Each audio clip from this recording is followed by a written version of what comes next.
Bonjour les jeunes, j'espère que tout va bien pour vous et que devoir rester bouclé chez vous ne vous pèse pas trop. C'est une expérience assez inédite pour tout le monde et j'espère que vous parvenez à en faire un moment de vie qui soit quand même un peu intéressant. J'ai un peu tardé à venir vers vous car il m'a fallu mettre au point les choses en priorité avec mes élèves de terminale, mais rassurez-vous, je ne vous ai pas du tout oublié. Dans cette vidéo, nous allons faire le point sur le premier chapitre de mécanique, le chapitre G. Ce chapitre porte sur la description des mouvements et dans le livre, il correspond au cours des pages 164 à 166 et à la page 167 intitulée L'essentiel. Je ne vais pas vous transmettre un cours que j'aurais rédigé moi-même comme d'habitude en classe, puisque je ne suis pas certain que vous aurez une imprimante pour l'imprimer. Le cours sera cette page, la page 167, qui est très bien faite elle aussi. Dans cette vidéo, je vais simplement revenir sur ce que dit cette page pour vous accompagner dans la réception de son contenu. La première chose, c'est la notion de système. En mécanique, on décrit comment la matière est disposée dans l'espace et s'y déplace, mais histoire de ne pas trop se disperser et d'éviter de s'embarquer dans une description qui n'en finirait jamais, on commence par poser des limites à ce que l'on étudie. L'ensemble de matières qui nous intéresse, dont on va décrire la situation et l'évolution, c'est le système. Et donc au début d'une étude mécanique, on commence par désigner le système étudié. Et dès qu'on a défini ce système, on précise aussi dans quel référentiel on va l'étudier, c'est-à-dire par rapport à quel objet solide on va décrire son mouvement. Vous vous rappelez de mon téléphone que je lançais et rattrapais en classe? Il était immobile par rapport à sa coque de protection, et bien sûr en mouvement par rapport à la salle de classe. Le référentiel, c'est ce par rapport à quoi la description est formulée, ce qui suit l'expression par rapport à. Une phrase de description correcte indique juste après les mots qui décrivent le mouvement par rapport à quoi cette description est correcte. Ensuite, toujours pour éviter de trop se disperser ou de s'embarquer dans une tâche très longue, voire impossible à terminer, on simplifie encore un peu. On choisit un point particulier du système. Alors, ce choix ne se fait pas au hasard, hein. L'idéal, c'est d'identifier un point du système qui soit une bonne base pour décrire ce qui arrive au reste du système, si jamais c'est différent. Tous les points d'un système n'ont pas forcément le même mouvement. Et de ce fait, choisir un point parmi tous les autres revient à prendre le risque de ne pas décrire tout ce qui arrive au système. Perdre de l'information, quoi. Bon, mais je le rappelle, c'est un moindre mal, hein. Si on ne limite pas ce qu'on veut faire, on risque de ne jamais terminer. Et donc l'idéal, c'est de choisir le point étudié d'une manière, premièrement, à se retrouver avec le mouvement le plus simple possible dans le référentiel qu'on a choisi, et deuxièmement, à ce que les autres points du système aient un mouvement simple à décrire dans le référentiel de ce point qu'on a choisi sur le système en particulier. Le point choisi doit pouvoir servir de référentiel secondaire, en fait, pour étudier les autres points qui composent le système. Par exemple, si on étudie une boule de pétanque, on choisit son centre comme point d'étude. Ce centre aura un mouvement simple par rapport au sol, mais les autres points de la boule auront un mouvement simple par rapport au centre de la boule. Une fois qu'on a précisé notre système, notre référentiel et le point du système que l'on étudie, on va pouvoir donner une première information intéressante pour décrire le mouvement de notre point, c'est sa trajectoire. La trajectoire, c'est l'ensemble des emplacements que le point occupe au cours du mouvement. Si cet ensemble a une géométrie particulière, simple à décrire, alors on le précise à travers un mot qui correspond. Rectiligne si c'est une ligne droite, circulaire si c'est un arc de cercle, curviligne si c'est une ligne courbe, parabolique si ça correspond à une parabole. Bon, je m'arrête, hein. Le but, c'est pas de faire un catalogue. En seconde, les cas les plus fréquents seront rectiligne, circulaire et curviligne. Pour en terminer avec cette entrée en matière, je dirais qu'on retrouve ce que je viens de vous dire dans cet encadré-là, page 167, et dans cette phrase-là, en bas de page. Pour aller plus loin dans la description du mouvement du point, l'étape suivante concerne l'évolution de sa vitesse. En classe, on a essentiellement parlé de la valeur de la vitesse. Je rappelle rapidement le vocabulaire, hein.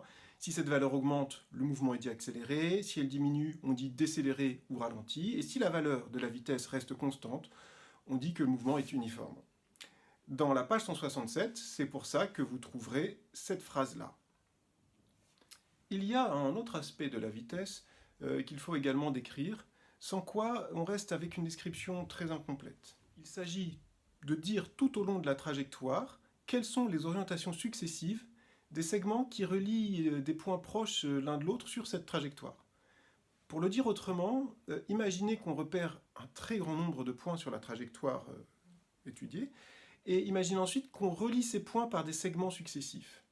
Si l'on a pris assez de points, la succession des tout petits segments sera une ligne brisée qui se confondra presque parfaitement avec la vraie trajectoire. Alors imaginons maintenant deux positions successives, notées M et M'. Avec l'orientation du segment MM', on peut dire dans quelle direction se déplacer le point sur cette micro-portion de trajectoire, par exemple verticale, horizontale, diagonale. Et avec l'ordre dans lequel le point mobile est passé par ces positions M ou M', on peut dire dans quel sens il se déplaçait le long de cette direction. Par exemple vers le haut, vers le bas, si la direction était verticale. Et avec la longueur du segment MM' et la durée ΔT qu'il a fallu au point mobile pour aller de M à M', on obtient la valeur de la vitesse du point sur cette micro-portion de trajectoire. Donc, pour résumer, on peut donner pour chaque micro-portion de trajectoire les trois informations suivantes sur le point mobile. La valeur de la vitesse, la direction et le sens du mouvement. Mais ces trois informations, considérées ensemble, elles forment un objet mathématique que vous connaissez depuis la troisième déjà. Direction, sens, valeur, ça vous évoque quoi? Vous ne voyez pas? Allez. Ah, c'est vrai, il manque un dernier constituant, une origine. Ça y est, vous voyez de quoi je parle? Un objet mathématique composé d'une origine, d'une direction, d'un sens et d'une valeur. Eh oui, c'est un vecteur. Eh oui, enfin, ce truc bizarre de maths va servir à faire autre chose que des maths. Alors en fait, pour chaque micro-portion de trajectoire, on se retrouve avec un vecteur qui montre comment le point mobile se déplace sur cette micro-portion. On appelle ce vecteur le vecteur vitesse, on le note comme ça, un V avec une flèche dessus. On peut rajouter des précisions, par exemple en mettant en indice du V la notation du point concerné, c'est-à-dire le premier de la micro-portion de courbe que l'on considère. Alors ce qui est pratique avec les vecteurs vitesse, c'est qu'on peut ainsi mieux expliquer les différents types de mouvements que l'on veut décrire. Dans un mouvement rectiligne et uniforme, par exemple, le vecteur vitesse est toujours identique, sauf l'origine, bien sûr, qui suit le point du mobile, enfin qui suit le point mobile, bien sûr. Dans un mouvement rectiligne accéléré ou déaccéléré, la direction et le sens ne changent pas, mais la valeur de la vitesse change. Dans la page 167, c'est pour ça que vous avez cet encadré-là et cette phrase-là.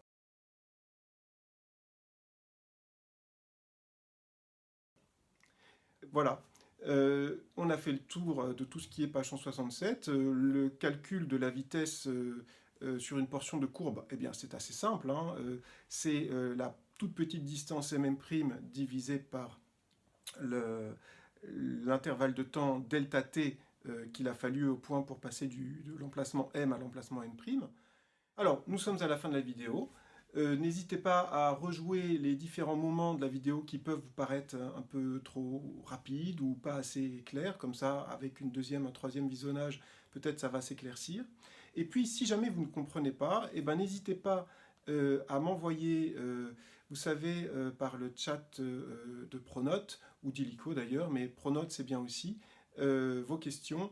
J'y répondrai en essayant de diffuser la question et la réponse à toute la classe. Je vais bientôt vous dire quels exercices vous pouvez vous entraîner à faire, mais vous savez, c'est un peu comme d'habitude, il y a le QCM, les exercices indispensables, l'exercice pour préparer le devoir. Je ne sais pas encore si je pourrais vous faire faire un devoir, mais bon, c'est quand même un exercice qui résume bien l'ensemble de ce qu'il faut faire dans le chapitre.